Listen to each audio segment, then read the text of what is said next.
Oh, okay. Ito na po, Raffy Tulfo. 350,000. Tip lang yan. Bastos! Bastos ka, Atty. Rowena Gonzon. Oh my God, tumatawa lang po Tip ako. lang yan, ha? Sino po to? Ah, okay po. Okay po.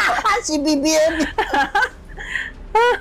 Sorry, ha? So, yung mga Tourette syndrome na PWD, ha? Diyan ako sumikat yung kampanya, yung opo. Coke. Tapos sino ako, tapos Opo. grabe yung dami nagalit. Wah! Sino po yan? Kawatan, kawatan, kawatan. Oh, kawatan! Grabe kayo dyan, kakawatan niyo.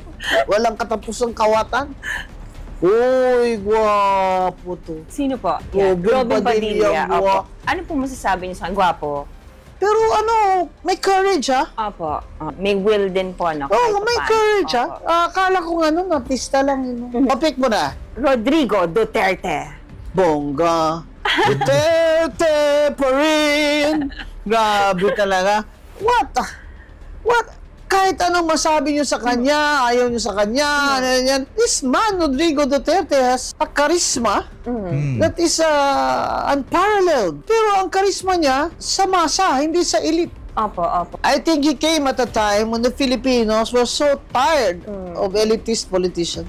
Also, that we've never had a president from Mindanao in a Correct, long time. Because Rojas was from the Visayas, right? Osmeña was also from the Visayas. So, ang feeling ng mga tao na Mindanao's left out. I think up to now, they still feel that way. Pero si Rodrigo Duterte, makita mo fatalistic itong tao. If there's one word I can say about Digong, we were mayor together. And that's how we met before. Because I was president of the League of Mayor's Cities. League. The League of Cities. He's fatalistic. Nung nandun siya na sa Villamor, no, he was really trying to compose himself. Na parang, que sera. And if this is gonna happen, I'm gonna do this with dignity.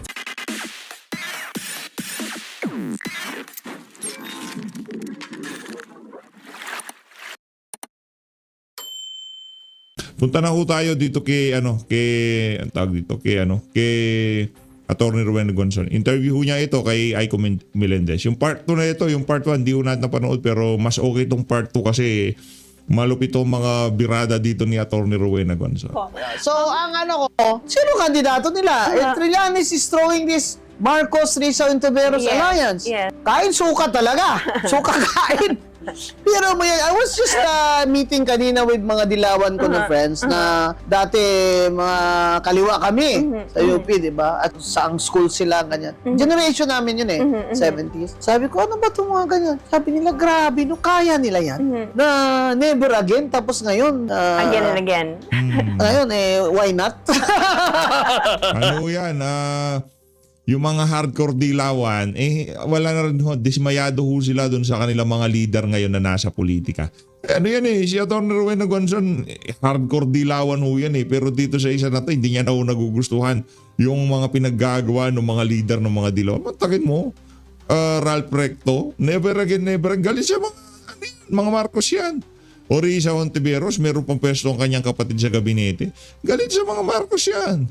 Diba? Nagsisigaw yan sa kalye, nagkikilos protesta yan. Si Trililing, galit din sa mga Marcos yan. Mga Madilawano, galit sa mga Marcos yan. Pero ngayon, yung never again nila, walang nangyari. Nakiano pa ho sila, nakialyansa pa sila sa administrasyon. Hindi lang ho sila basta nanahimik. Yung nanahimik, naiintindihan natin Kumbaga, nagko-consolidate kayo, nagpapalakas kayo ng persa, di ba? Talagang nanghihimo kayo na pwede makasama sa 2028. Pero hindi kayo umaayon sa mga ginagawa ng administrasyon. Pero di rin kayo nagsasalita. Hindi nyo kinukontra pero hindi rin nyo rin inaayunan. Kumbaga, nasa sideline lang kayo.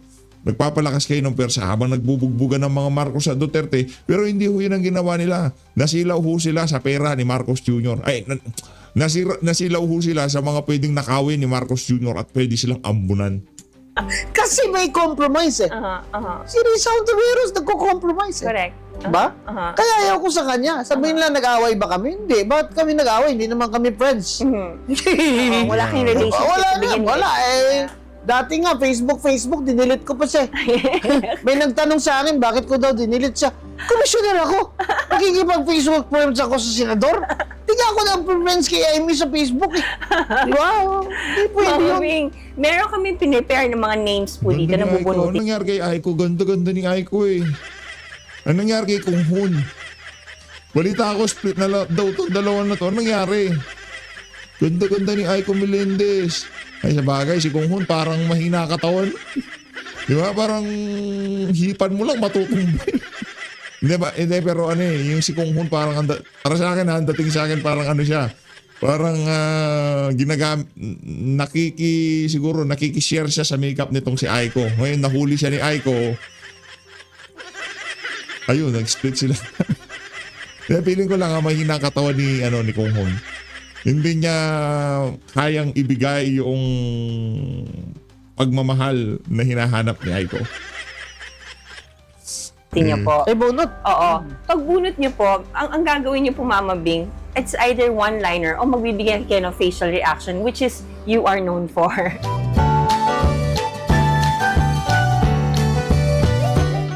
So, ito po. Bagong game. Opo, bagong game po.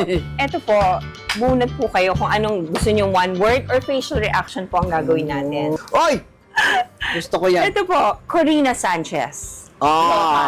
Power figure, di ba? Kasi she can hold her own. Sawa siya ni Mar, pero you don't think of Corina Sanchez that way. She's really on her own. When I see Corina Sanchez sa TV, I see a powerful image. Sana, yun lang, she'll take on more aggressive topics. Kasi very safe yung mga topics niya. And you know, what separates the shaft from the grain is the guts. Yan. Which you have.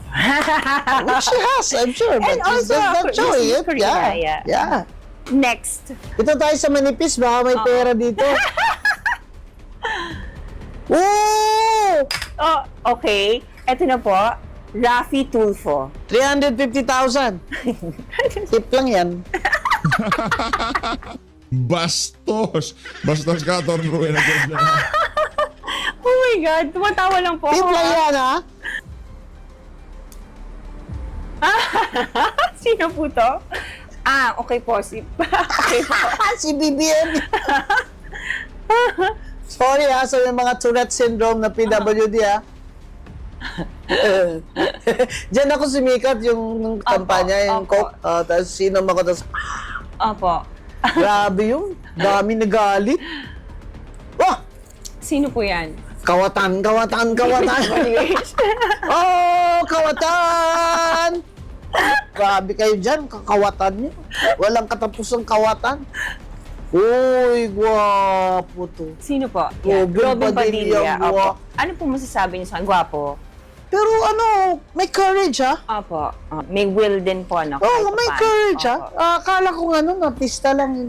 The fact that he converted to Islam Yes. speaks Volumes. yeah, Yes. he has spirituality. Correct. It's not just religion, but he must have had some awareness while he was in jail. And when I saw him, may lawyer kasi ako kasama nun. Binuto si Robin Padilla. Sabi ko, may mga abogada pa bang buboto dyan kay Robin Padilla? Sabi niya, Ma'am, ang gwapo-gwapo kasi. Nung nakita ko nga siya in person, ang gwapo nga. Sabi ko, pero not only that, but he exudes kindness. Yes. Which is important for Oh, a mabait public siya. servant. Mabait siya. And we cannot say that for a lot of men. A lot of pick men one name will for come you. in as arrogant. Pero si Robin Padilla, mabait siya. O, pick mo na. Rodrigo Duterte. Bongga. Duterte pa rin. Grabe talaga. What?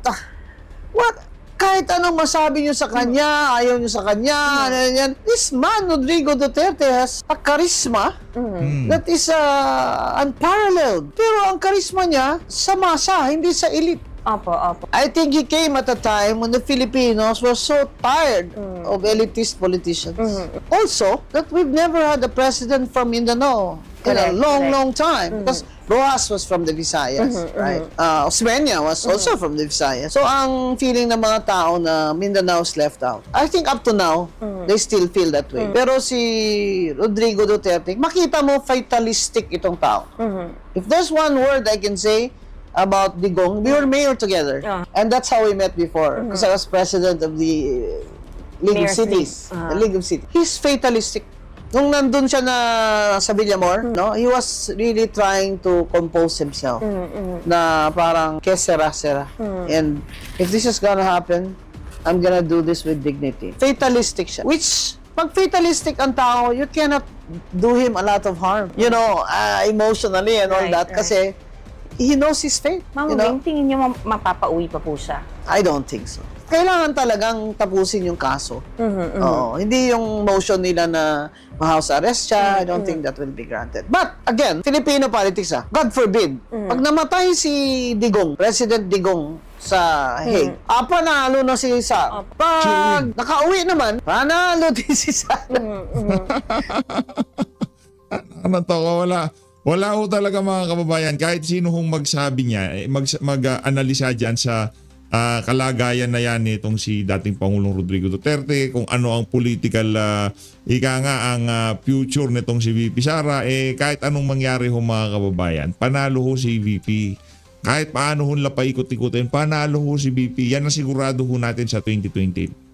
Kaya talaga, ito si BBM gang with their congressmen, talagang lahat na lang gagawin. May impeachment, may plunder case, may ano. Well, stop it already. 125 million in confidential funds is liquidated with the COA. Compared to your billions and billions na ninakaw nyo dyan, sa ghost projects nyo at flood control, magkakikbakan nyo dyan. Diyos ko, parang tumigil na nga kayo. Yun na message ko sa mga congressman na ito. Tumigil na kayo. Kaya alam, may mga 2 years pa sila, Mama Bing. Oo, pero yun na nga, gusto ko parang si Rip Van Winkle ba? Patulog ka na pagising mo. Patulog ka ng 100 years, pagising mo, wala na sila dyan. Mama Bing, how do you feel? Do you feel vindicated na nung time na dapat congresswoman ka, hindi binigay sa'yo ng Panginoon? I feel pero blessed. ngayon po, nangyayari lahat to. Yes, I feel blessed. You know why? Because two things would have happened. One is I would have compromised for the sake of my constituents. Meaning, I'll go along with Martin. So we get also our ayuda and all, fundings. etc. Or, early on, I would have stood there in a privileged speech because I knew about that 5% na insertion na kickback. I knew about that. A congressman told me.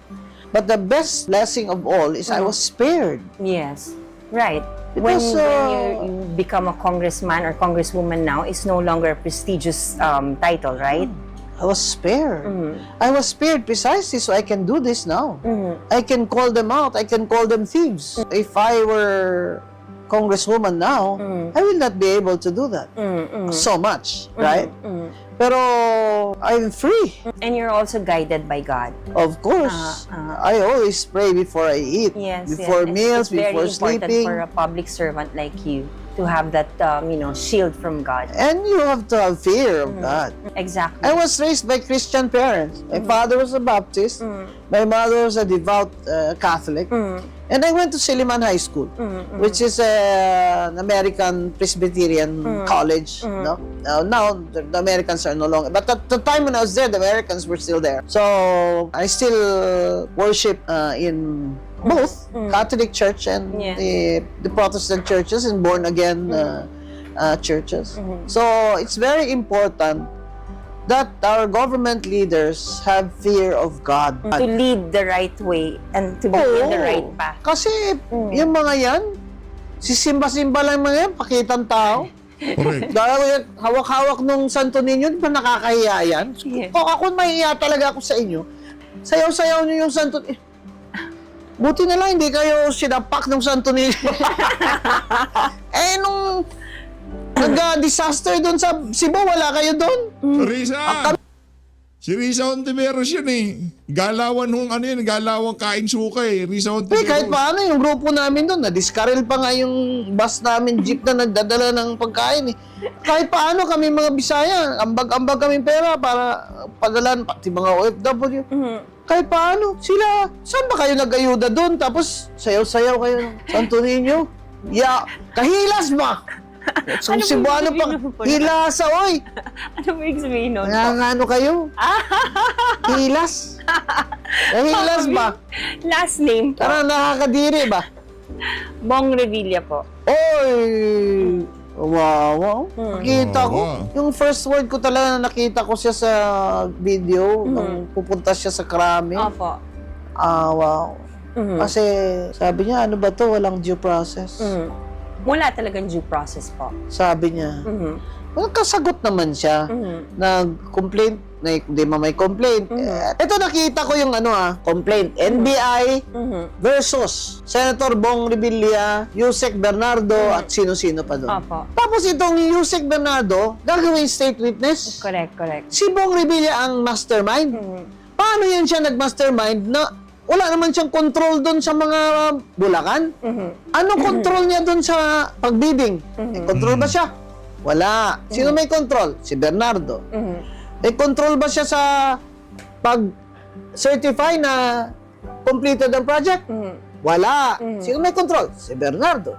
May control ba siya sa hatian? The keyword in malversation, and they call it conspiracy. Grabe, may conspiracy to murder. Ito, conspiracy in malversation.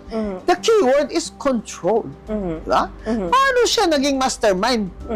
Sabi ko talaga, parang itong So pagka madidismiss na naman yan yung kaso nitong si Bong Revilla, base sa mga argumento nitong si Attorney Rowena Guanzon, yung mga litanya nitong si Bernardo, talagang hindi tatayo yan sa korte. Base dyan sa pakikinig ko na yan, ngayon, ang dating, napakahina na naman ng ating justice system dahil sa walang habas sa pagpapakulong nitong mga walang yang official na to ni Marcos Jr. Kasi pagka napakawala na naman yan, tapos tumakbo nanalo, magmumukhang katawa-tawa ang ating judiciary. Magmumukhang katawa-tawa yung mga nangkaso sa kanya. Di ba? Anong sasabihin ng ating mga kababayan? Ay, naku, siguro binayaran niya ni Bong. Pero hindi nila naiintindihan yung dynamics ng kaso laban sa kanya. Na talagang mahina for optics lang para may mapakulong na pwede nilang tawaging big fish ngayong mga panahon na to. halata na ito na lahat ng Sara Duterte, kagaya ni Eric Yap, Congressman Eric Yap, siya na naman ang sunod dyan. O Pulong, di ba? Gano'n din nila si Pulong, wala silang nakita. Lahat ng mga Duterte, talagang titirahin nila. Yung mga supporters ba?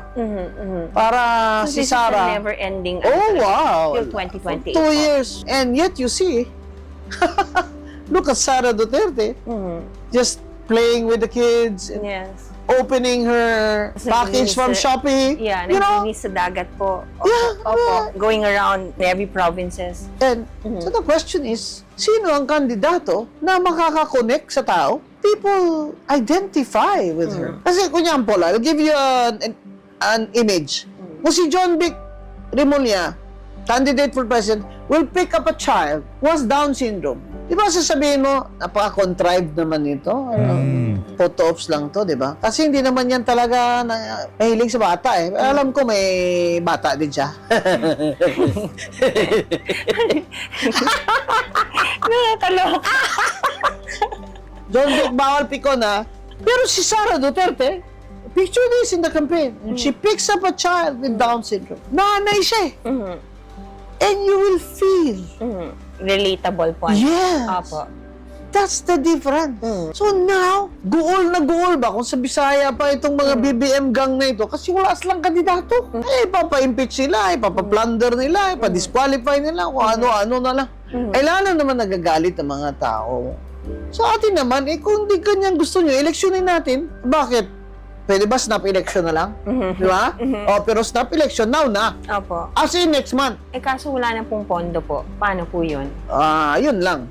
Pero may pondo daw sila sa pag doon sa kay Akop. Opo. Humingi sila ng ilang milyon, bilyon ang Comelec para kandidato ulit doon sa kay Akop. Huwag na! Upupuin nyo na yung anak niya. Total, ganun din naman mangyayari. Sige na. That is what you call the argument of reductio ad absurdum. Let's make it absurd. Why will you even have election in Akop's district? What the hell? Just appoint his son na lang. Ganon din naman mangyayari. Diba? Correct. So, ang mga tao, inis na people are sick and tired. Mga magnanakaw sa gobyerno and no matter what they say about Sara Duterte, hindi naniniwala yung mga Bisaya Totoo. na nagnakaw si Sara. At Correct. saka even lawyers. Confidential fund, 129 million, ginako niya ba yun? Sabi ng COA, may unmodified opinion sila. Opo. Kanina lang. Wala namang problema. Siya. Opo. So, sa akin, hindi naman yan betrayal of public trust kung hindi siya nag-liquidate na maayos kasi nag-COA commissioner ako eh. Opo. Eh di kung mapatunayan sa COA na hindi niya na-liquidate na maayos, eh di mag-refund siya. Yun naman talaga ang rule. Ipapa-refund siya ng commission. Pag hindi siya nag-refund, eh siyempre abulin siya ng gobyerno. Opo. Doon siya kakasuhan. Yun lang. Pero yung nag-kickback siya dahil nag-commission siya, wala. Diba? Yung nag-ghost project siya, wala. So, paano po, Mama Bing, lahat ng to nangyayari and we only have 2 years to go. So, does that mean that our country needs to wait for another 2 years for this all to end? For all these corruptions? At nakakalungkot yung ekonomiya as a result. Stock market, bagsak. Dollar, 59.45. Opo. Sabi na, mas okay ngayon sa OFW kasi mataas ang dollar. Eh anak, ilan lang naman ang OFW? Paano naman tayo na yung mga Na regular na tao. na mafe-feel natin pag mataas ang dollar, tumataas din yung mga bilihin. Correct. Kasi yung iba, ini-export din yung mga material ba? Opo. Yung ini-export yung materials na ginagawa ng mga produkto. The cost is higher, so they sell it to us higher. Plus may VAT pa tayo na 12%. Mataas na VAT sa buong Asya. Sa tourism, bagsak. Ano ba yan si Secretary Franco? Secretary Franco, with respect, you're good-looking. You're good-looking. Ma'am, you're so good-looking. That is not the forum for your pictures. We're trying to promote the country. You promote our beaches, the people, nature, ganyan. So anyway, illiteracy. Grabe, functionally illiterate, 80%. Opo. Grabe naman. Alam mo ba, kami noon, sa Cadiz West Elementary School, grade 1, nagsusulat na kami at nagbabasa. Pero Binisaya, ha? But me, because I was bilingual, because of my parents, we spoke English at home. Pag hindi ka marunong magbasa at sulat at 7 noon, in the 1960s, hindi ka aakyat sa grade 2. Hindi ka ma-accelerate po. Yes. Opo. Ngayon, marunong ang Pilipino magbasa pero hindi niya pala naiintindihan. Naiintindihan. Comprehension. Hirap niyan. Kasi yung mga libro nasa English, yung mga manual ng trabaho, English. How did we get to this? Ngayon lang nagising si BBM.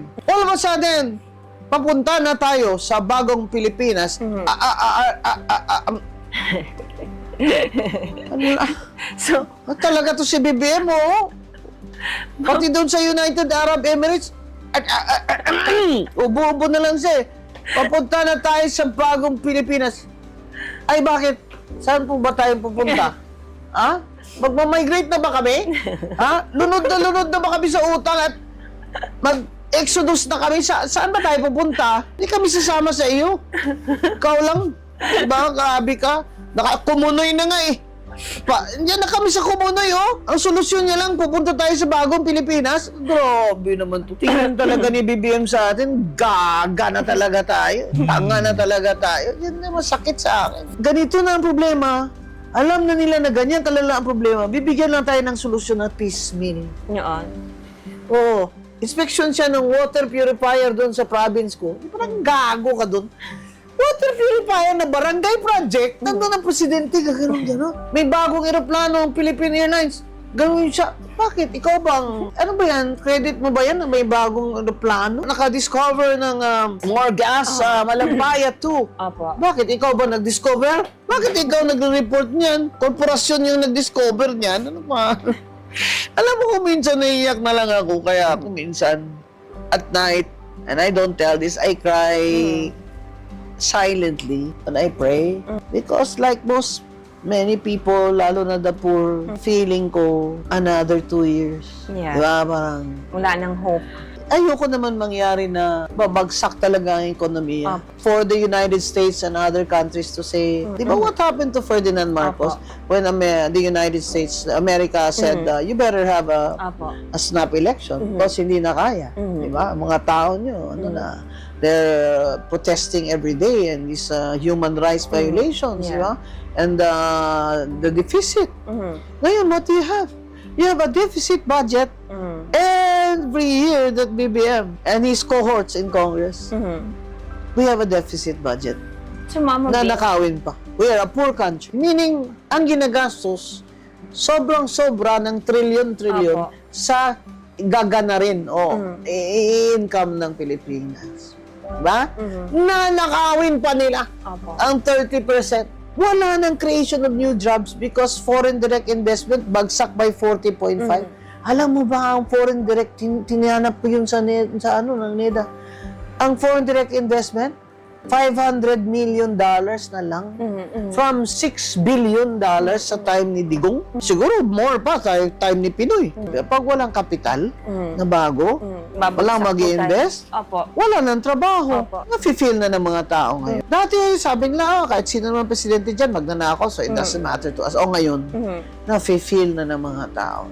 Talagang walang-wala na. So, Mama Bing, ano pong message nyo sa mga Pilipino pong nanonood sa atin ngayon? Lahat po. Mga kababayan, huwag po tayong tumigil sa pagsigaw na dapat makulong itong mga nagnakaw sa kaba ng bayan. Ano man ang posisyon nila, kaya si Sandro Marcos sila o si Martin Romualdez sila. Kahit si BBM, mapatunayan yung sinabi ni Saldico na nag-kickback din siya ng 25 billion. Dapat makulong sila. Dapat makita na ni BBM talaga na kung sa Bisaya pa, wala ka na pulos. BBM, you are useless. Why do you stay in office when you are useless? Sasabihin na, dahil gusto ko lang si Sara. No. That is the constitutional succession. I'm talking about BBM who is incompetent, who leads a very corrupt administration. It's a failure. It's a failure. Why do you think the churches are already protesting? Because we have a failure. Our government is a failure. Hindi na makabigay sa mga kailangan ng tao, lalo na trabaho at healthcare. So, ang sinasabi ko mga kababayan, huwag po tayong tumigil na mag-demand na accountability, kulong yung mga magnanakaw na yan, lalo na yan si Martin Romualdez. At itigil nila ang mga pagnanakaw nila, simula sa paggawa ng budget na yan. At tutulan natin yung mga taxes na matataas. Bakit yung tax sa minahan ay 3% pa rin? Bakit tayo tinatax ng 12%? Dahil ba maraming kumpanyang minahan si Martin Romualdez? Isipin nyo na lang, naghalal kayo ng mga tao sa Kongreso na humahawak ng kapangyarihan kung magkanong tax ipapataw sa atin at sa mga mayayaman. Bakit ang mayayaman, konti ang tax na binabayad, tayo 12%? Imagine nyo na lang, kung 6-8% lang ang VAT, ay makahinga-hinga tayo ng konti. Laking tulong po. Ibig nilang sabihin, nanakawin nila, tapos tayo ang babayad. Tapos, hanggang apo ko sa tuhod, babayad pa ng utang ni BBM. Utang na loob BBM. Mag-resign ka na. Yun po ang Yun din ang panawagan na sa bayan ng Pilipino na mag-resign na itong bangag na to. As always, maraming salamat to sa pag-support sa PH Update. Palakpakan nun natin itong si Atty. Rowena Gonzon. Lagi na lang pagka talagang pinapanood natin ang video niya, hindi ho tayo nabibitin. Talagang siksik, liglig, umaapaw yung mga impormasyon, malupit na pag-aanalisa at napakahusay ho talaga. Malin natin Pilipinas. Saludo, Atty. Rowena Gonzon. Yan, itong dalawa na to, kandidato ko to sa 2028.